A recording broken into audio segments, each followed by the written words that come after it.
Wala ring pagod itong mga ito. Yung mga bida ng Manila's Finest sa pag-ikot po sa mga sinihan. Magkasama po dyan si Ashley Viga, Inday Fatima, Tyke Sanchez at si Rica Peralejo. Kabilang sa mga binisita nila ang SM Grand Central, SM Caloocan at maging ang SM North EDSA. Nagbenta rin sila ng tickets para po sa Manila's Finest. Ito ang unang beses ni Rica na mag-ikot-ikot sa mga sinihan. Bilang isang ina, mahalaga raw para sa kanya na isulong palalo ang pelikula.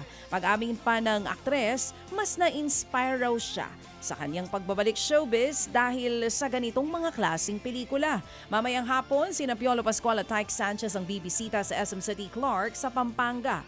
Mapapanood pa rin ang pinaka-napapanahon at pinaka-makabuluhang pelikula ng taon, ang nag-iisang Manila's Finest. Usap-usapan po naman online sina Janela Salvador at si Clea Pineda. Tama ba?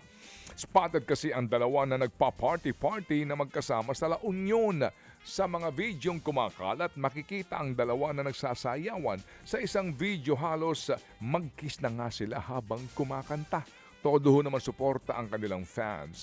Nagsimula pong umugong ang bali-balitang magkarelasyon sina Janela at Clea matapos bumida po sa Cinemalaya movie na Open Endings. Hanggang ngayon, wala pa silang kumpirmasyon sa kanilang relasyon. Samantala, love wins, di ba? Naaliw ako makita yung pictures nila together, in Ayaw fairness. nung magpaawat, ha? Naman, Si support Clea ba ay tayo ano? dyan. Pareho silang babae. Ay, so. Oo, they're both. Kilala mo naman si Janela Pero Salvador. hindi Kasama natin dun sa dati nating network, hindi ba? Janela. Oo, si Janela. So, support tayo kung sa sila masaya as long as wala naman silang tinatapakang Yes, tao. of course, Ang of wag nating course. isupport yung mga magnanakaw ganon. sa kaban ng bayan. Approve. Pero yung mga ganitong gusto lang maging masaya sa love life, naman. push tayo dyan. Kung saan kayo masaya. Oo, alam nyo Pero sinasabi. hindi mo masaya yung nagnanakaw ka nga. Yan, Tama ikaw. tama. May Tsaka yung tama ka. energy nyo, dun tayo i-focus natin dito sa budget natin na naratify na.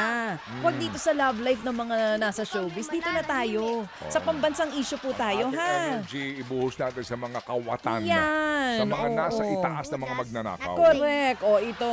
Okay. Masaya. Si Ma'am Carla Estrada kung ano man po ang estado ng puso ng kanyang anak na si Daniel Padilla. Ayon kay Carla, ayaw niya raw pangunahan kung ano man ang meron sa pagitan ni na Daniel at ni Kayla Estrada. Naniniwala at may tiwala raw si Carla sa kanyang anak na si DJ. Masaya raw siya kung masaya ang kanyang anak. Hayaan na lang daw sina Daniel at Kayla na kumpirmahin ang tunay nilang relasyon. Oo naman, pareho namang single. Ilang beses nang nais patang magkasama sina Daniel at Kayla. Nagkasama po sila sa seryeng Incognito. Hindi na po magpapatuloy bilang miyembro po naman ng K-pop girl group na New Jeans si Daniel. Sa report ng Korean media, tinapos po ng management ng grupo na Adore ang exclusive contract ni Daniel. Napagkasundoan daw nila na mahirap nang ipagpatuloy ang pagiging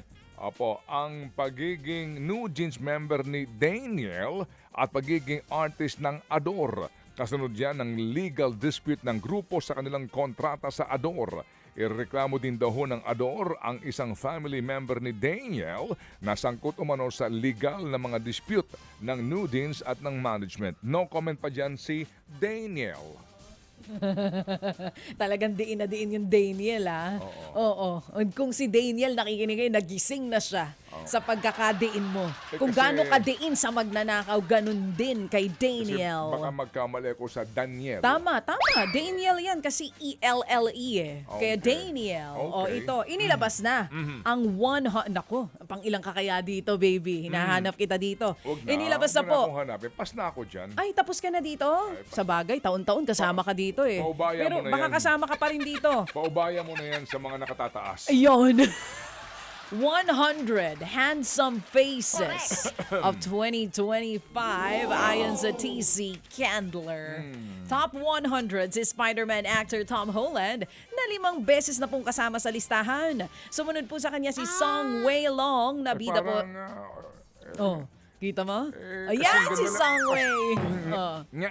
Oh. Di ba? Kasi Parang ganda si na Kuya lang. Aaron Parang lang. si Christian Mitra. Ito. Mga kapugian ni Christian Mitra ito. Kaya nga, ito pa, kasama din si Song Wei Long na bida po sa Go Ahead na napapanood po dito sa TV5. Pasok Ano ba din. yan?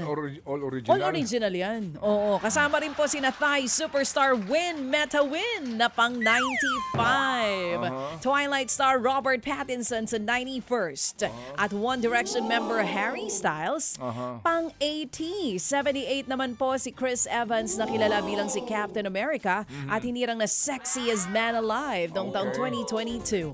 Pasok din po sina BTS Jimin pang 60 at pang 17 naman si Mingyu sa 55th spot.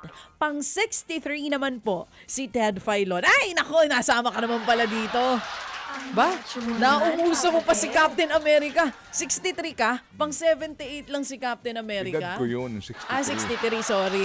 Ala ko, ikaw na ito eh. Oo, hindi ba nga? Most handsome faces of 2025. Mga kapatid, brothers and sisters, saan ka pa? Dito na tayo sa totoo. Dito na tayo sa True FM. Mga kapatid, mag-subscribe and follow po kayo sa social media accounts ng True Network PH. Yan po kami. Hanapin nyo lang True Network PH, Facebook, Instagram, YouTube, TikTok, and podcast.